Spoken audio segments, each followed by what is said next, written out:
Carl Jung a découvert quelque chose qui terrifierait chaque narcissique. Un empathie saturé et plus dangereux qu'il ne l'aurait jamais imaginé, non pas parce qu'il devient cruel, mais parce qu'il devient incassable. Durant ses décennies d'observation clinique, Jung a documenté un phénomène psychologique si profond qu'il a remis en cause tout ce que nous pensions savoir sur les dynamiques de pouvoir. Il a observé des empathes, ces âmes douces et généreuses qui absorbent la douleur de tous, atteindre un point de rupture qui les transforme en quelque chose de bien plus redoutable que leurs abuseurs. Jung appelait cela le moment alchimique où des années de poison absorbé se transmutent soudainement en pur or psychologique. L'empathe cesse d'être le récipient passif de l'ombre des autres et devient une force active de lumière qu'aucune manipulation ne peut éteindre. La partie la plus choquante, Jung a compris que les narcissiques craignent inconsciemment cette transformation plus que tout, car un empathie saturé ne riposte pas avec les mêmes armes. Il transcende tout le champ de bataille. Rejoins-moi tandis que nous plongeons dans les visions les plus profondes de Jung sur ce qui se passe quand les âmes les plus douces disent enfin « assez ». Et pourquoi ce moment change tout. Car voici ce que Jung a découvert et que la psychologie moderne refuse toujours de reconnaître. La douceur de l'empathe n'a jamais été une faiblesse. C'était une force déguisée, attendant le bon moment pour se révéler. Jung a écrit « La chose la plus terrifiante est de s'accepter totalement. Mais pour les empathes, cette acceptation demande quelque chose d'encore plus terrifiant. Accepter qu'ils possèdent un pouvoir qu'on leur a appris à craindre. Ce que j'appelle l'intégration de l'ombre du guérisseur blessé. Pense à cela depuis la perspective de Jung sur les archétypes.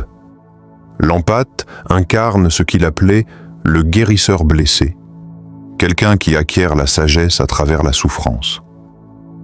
Mais Jung a observé quelque chose de remarquable. Quand cet archétype atteint son point de rupture, il ne se brise pas. Il se transforme en ce que j'appelle le guérisseur souverain, quelqu'un qui guérit depuis une position de force plutôt que de sacrifice. Cette transformation n'est pas douce. Ce n'est pas un éveil graduel accompagné de musique apaisante et de méditation. C'est ce que Jung appelait l'énantiodromie, le principe selon lequel ce tout finit par devenir son contraire. Le donneur sans fin devient le décideur conscient. L'absorbeur perpétuel devient le réflecteur stratégique.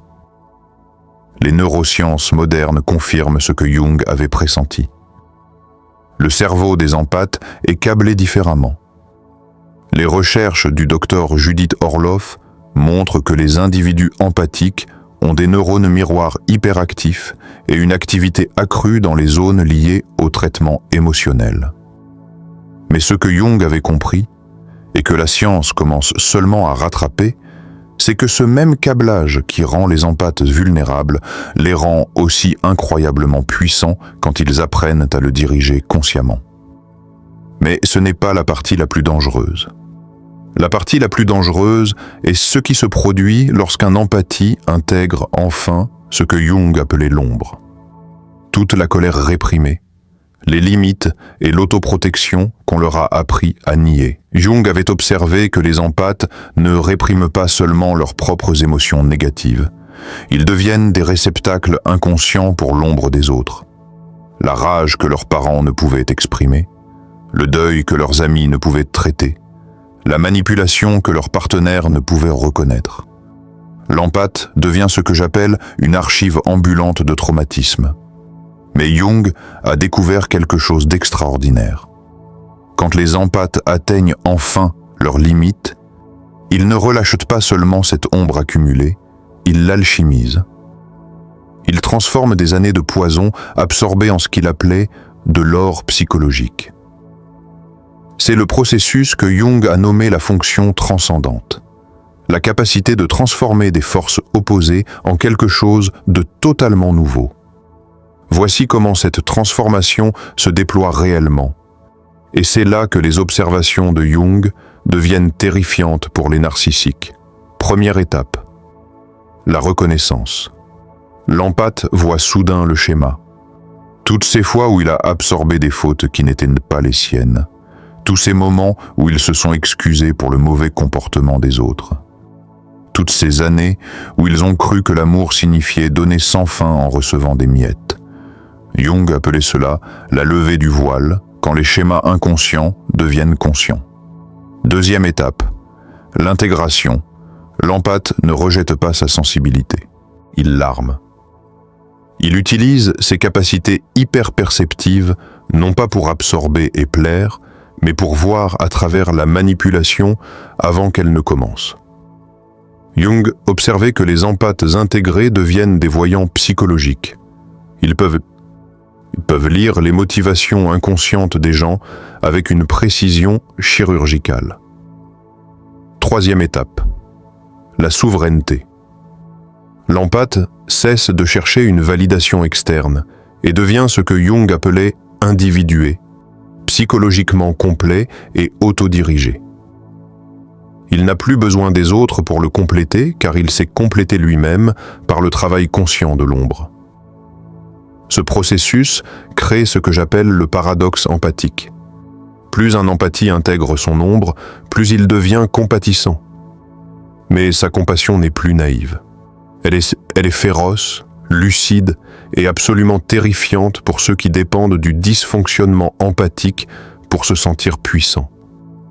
Si on t'a déjà dit que tu es trop sensible, mais que tu sentais une force cachée dans cette sensibilité, commente ma sensibilité et mon super-pouvoir. Tu découvres maintenant ce que Jung appelait le côté obscur de l'empathie. Non pas l'absorption de la douleur des autres, mais l'usage conscient des capacités empathiques pour discerner et se protéger. Quand un empathie s'éveille, sa sensibilité ne diminue pas. Elle devient chirurgicale. Il peut sentir l'état émotionnel du narcissique sous sa performance. Il perçoit la manipulation avant qu'elle ne soit totalement formée. Il détecte les mensonges à travers les micro-expressions et les changements d'énergie que les autres manquent complètement. Jung comprenait que ce niveau de perception est en réalité une forme de ce qu'il appelait imagination active. La capacité de percevoir des réalités psychologiques qui opèrent sous les apparences de surface. L'empathe éveillé devient ce que j'appelle un détecteur de vérité qu'aucun charme ni manipulation ne peut tromper. Laisse-moi te montrer cette transformation à travers 3 scénarios réels. Le prédateur du travail. Sarah travaillait avec un collègue maître dans l'art de s'attribuer les mérites tout en rejetant les fautes. Pendant des années, Sarah absorbait ses projections, croyant son gaslighting, doutant de ses propres perceptions. Mais quand elle appliqua le travail de l'ombre de Jung, elle commença à voir le schéma. Elle arrêta de se justifier, arrêta de défendre son travail, arrêta d'essayer de prouver sa compétence à quelqu'un dont l'opinion était sans importance. Le changement fut immédiat. Privé du travail émotionnel de Sarah, son collègue vit son masque glisser. Les autres commencèrent à remarquer son comportement car Sarah n'absorbait plus la tension qu'il créait. Elle était devenue ce que Jung appelait psychologiquement immunisée contre ses manipulations. Le manipulateur familial. La mère de Michael l'avait contrôlée pendant des années par la culpabilité, la honte et le chantage affectif. Elle menaçait de se suicider quand il posait des limites, se victimisait quand il réussissait, et faisait de chaque conversation un récit de sa douleur. Michael avait passé des décennies à réguler ses émotions. Mais quand il intégra les enseignements de Jung sur l'individuation, il cessa de participer au drame. Il ressentit de la compassion pour la souffrance de sa mère sans en assumer la responsabilité. Il posa des limites sans explication. Il refusa d'être entraîné dans des débats sur sa valeur ou ses choix. Les manipulations de sa mère devinrent désespérées, puis finirent par s'arrêter. Sans la participation de Michael, elle fut forcée de trouver des moyens plus sains de combler ses besoins émotionnels ou de trouver de nouvelles victimes. Michael était devenu ce que j'appelle immunisé contre la manipulation. le vampire romantique. Lisa avait été dans une relation où elle marchait constamment sur des œufs, gérant les humeurs de son partenaire, acceptant la responsabilité de son bonheur. Elle croyait que l'amour signifiait un sacrifice sans fin, et que les critiques de son partenaire l'aidaient à devenir une meilleure personne. Quand Lisa découvrit les travaux de Jung sur la projection psychologique, elle comprit que son partenaire l'utilisait comme déversoir de sa propre haine de soi. Chaque critique dirigée contre elle était en réalité quelque chose qu'il ne pouvait pas accepter de lui-même. Lisa cessa de se défendre, cessa d'expliquer, cessa d'essayer de mériter l'amour de quelqu'un incapable d'en donner. La relation prit fin rapidement. Sans la participation inconsciente de Lisa dans cette dynamique, il ne restait rien. Son partenaire ne pouvait maintenir l'illusion de supériorité sans quelqu'un sur qui se sentir supérieur. Dans chaque cas, l'empathe n'est pas devenu cruel ou vengeur. Il est simplement devenu conscient. Et la conscience, comme Jung le savait, est la plus grande menace pour la manipulation inconsciente. Mais c'est ici que la compréhension de Jung devient véritablement révolutionnaire. L'empathe saturé ne fait pas qu'échapper à la dynamique narcissique. Il la transforme en sagesse qui le rend immunisé contre de futures manipulations. Jung appelait ce processus l'intégration des opposés. L'empathe apprend à tenir à la fois compassion et discernement, ouverture et limite, amour et autoprotection. Il devient ce que j'appelle le guérisseur guerrier intégré, quelqu'un qui peut aimer avec force tout en se protégeant totalement. Cette intégration crée ce que Jung appelait la fonction transcendante, un état psychologique où des opposés apparents s'unissent pour créer quelque chose de plus grand que la somme de leurs parties. L'ancienne faiblesse de l'empathe devient sa force, mais son ancienne force ne devient pas faiblesse. Au contraire, les deux qualités mûrissent en sagesse consciente. Jung a observé cette transformation à maintes reprises dans son travail clinique. Il a écrit « On ne devient pas illuminé en imaginant des figures de lumière, mais en rendant l'ombre consciente. » Pour les empathes, cela signifie non seulement voir leur propre ombre, mais aussi reconnaître comment ils ont été inconsciemment complices de leur propre victimisation. L'empathe éveillé réalise qu'il n'était pas ciblé au hasard. Il a été choisi parce qu'il possédait quelque chose que le narcissique n'avait pas. La capacité de ressentir véritablement, de se connecter authentiquement et d'avoir une réelle empathie. Mais au lieu de donner ses dons inconsciemment, il apprend à les partager consciemment avec ceux qui peuvent le réciproquer. Cela crée ce que j'appelle la révolution empathique. Au lieu d'essayer de guérir l'ingérable, les empathes commencent à rechercher et nourrir d'autres êtres conscients. Ils cessent d'être attirés par des personnes brisées qui ont besoin d'être réparées et commencent à être attirés par des êtres entiers qui veulent évoluer ensemble. Si tu as compris que ton empathie n'est pas un problème à gérer, mais une force à diriger, commente « Je choisis qui reçoit mon énergie ». Voici le cadre de Jung pour la transformation empathique. Ce que j'appelle la méthode RISE, basée sur ses principes d'individuation et d'intégration de l'ombre. R. Reconnaître le schéma. Jung soulignait l'importance de rendre conscients les schémas inconscients. L'empathe doit voir comment il a participé à sa propre épuisement. Ce n'est pas de l'autocritique, c'est de l'autonomisation. Jung écrivait « Tant que tu ne rends pas l'inconscient conscient, il dirigera ta vie et tu l'appelleras destin. » Commence à documenter tes interactions. Quand te sens-tu vidé? Qui prend constamment plus qu'il ne donne? Quelles histoires te racontes-tu pour justifier de rester dans des relations épuisantes? Jung appelait cela l'examen de conscience, non pas d'un point de vue moral, mais d'un point de vue psychologique. Intégrer l'ombre. Jung croyait que l'intégration de l'ombre était essentielle à la complétude psychologique. Pour les empathes, cela signifie récupérer toutes les qualités qu'ils ont appris à réprimer. La colère, l'égoïsme, la capacité de dire non sans explication. L'ombre n'est pas le mal, c'est la vie non vécue. Ta colère pourrait être une indignation juste qui avait besoin d'être exprimée. Ton égoïsme pourrait être un soin de soi sain qui était attendu depuis longtemps. Ta capacité à poser des limites pourrait être une sagesse déguisée en froideur.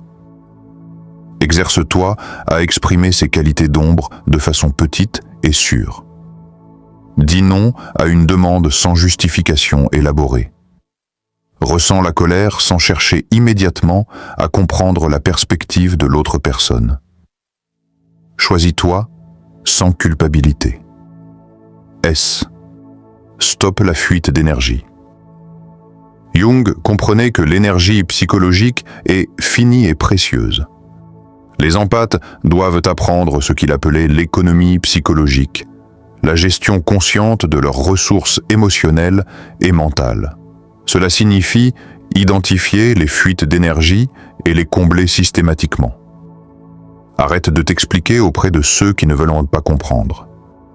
Arrête d'essayer de convaincre ceux qui sont décidés à te mal interpréter. Arrête de donner ton attention à ceux qui l'utilisent comme une arme contre toi. Crée ce que j'appelle des audits d'énergie. Évalue régulièrement qui et quoi dans ta vie ajoute à ta vitalité versus ce qui t'épuise. Jung croyait que protéger ton énergie psychologique n'est pas égoïste. C'est nécessaire pour la santé psychologique. Et incarne le pouvoir authentique. Le but ultime de Jung était l'individuation. Devenir qui tu es vraiment, plutôt que ce que les autres ont besoin que tu sois. Pour les empathes, cela signifie incarner toute leur gamme d'expériences humaines, pas seulement les parties que les autres trouvent confortables. Le pouvoir authentique n'est pas la domination sur les autres, c'est la souveraineté sur toi-même. L'empathe éveillé n'a pas besoin de combattre le narcissique. Il retire simplement sa participation de la dynamique. Sans la coopération inconsciente de l'empathe, tout le système manipulateur s'effondre. Jung observait que ce retrait déclenche souvent ce qu'il appelait la crise de projection de l'ombre chez le narcissique. Sans l'empathe pour porter leurs émotions rejetées, le narcissique est forcé d'affronter sa propre réalité émotionnelle. C'est insupportable pour quelqu'un qui a passé sa vie à éviter son monde intérieur. Le narcissique peut intensifier ses tentatives de manipulation, devenir plus agressif ou chercher frénétiquement de nouvelles sources d'approvisionnement empathique. Mais l'empathe éveillé reste impassible. Il a appris ce que Jung appelait l'immunité psychologique, la capacité de témoigner des tempêtes émotionnelles des autres sans s'y laisser aspirer. Cette immunité n'est pas de la froideur, c'est de la clarté. L'empathe peut ressentir de la compassion pour la douleur du narcissique tout en refusant d'encourager son comportement nocif. Il peut aimer la personne tout en rejetant le dysfonctionnement. Cette réponse nuancée est quelque chose que les narcissiques ne peuvent ni comprendre ni manipuler. Jung identifiait 3 niveaux de développement empathique, et comprendre où tu te trouves détermine ta vulnérabilité à la manipulation. Niveau 1, l'empathe inconscient. Tu ressens tout, mais ne comprends rien. Tu absorbes les émotions des autres sans t'en rendre compte. Tu crois que l'amour signifie donner sans fin et que poser des limites est égoïste. Tu attires des vampires énergétiques car tu n'as pas appris à protéger ton espace psychologique. À ce stade, ton empathie te contrôle plutôt que toi la contrôler. Tu es comme une éponge qui absorbe tout ce qu'elle rencontre. L'objectif est de développer ce que Jung appelait des limites psychologiques, la capacité de ressentir avec les autres sans te perdre en eux. Niveau 2. L'empathe éveillé. Tu reconnais tes capacités empathiques et tu commences à comprendre comment elles ont été utilisées contre toi.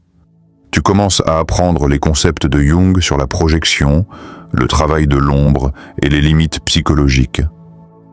Tu commences à avoir des schémas dans tes relations et à assumer ta part de responsabilité en eux. À ce niveau, tu commences à développer ce que Jung appelait l'empathie consciente, la capacité de choisir quand et comment engager tes capacités empathiques. Tu apprends à distinguer entre tes émotions et celles des autres.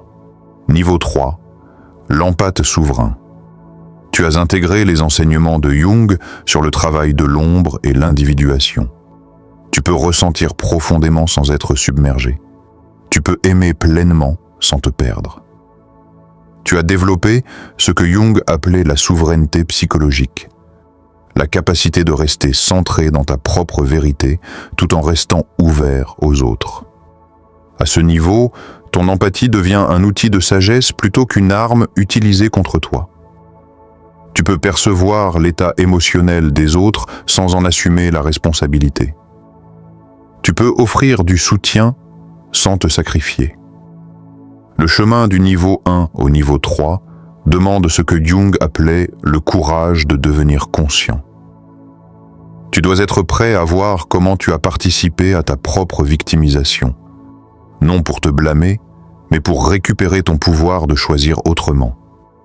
Mais Jung lançait un avertissement sur l'éveil empathique que toute empathie saturée doit comprendre. Avec un grand pouvoir psychologique vient une grande responsabilité. L'empathe éveillé possède des capacités qui peuvent être utilisées pour guérir ou pour nuire. Sa capacité à voir à travers les masques, à détecter la tromperie, à comprendre les motivations cachées. Ces dons doivent être utilisés consciemment et éthiquement.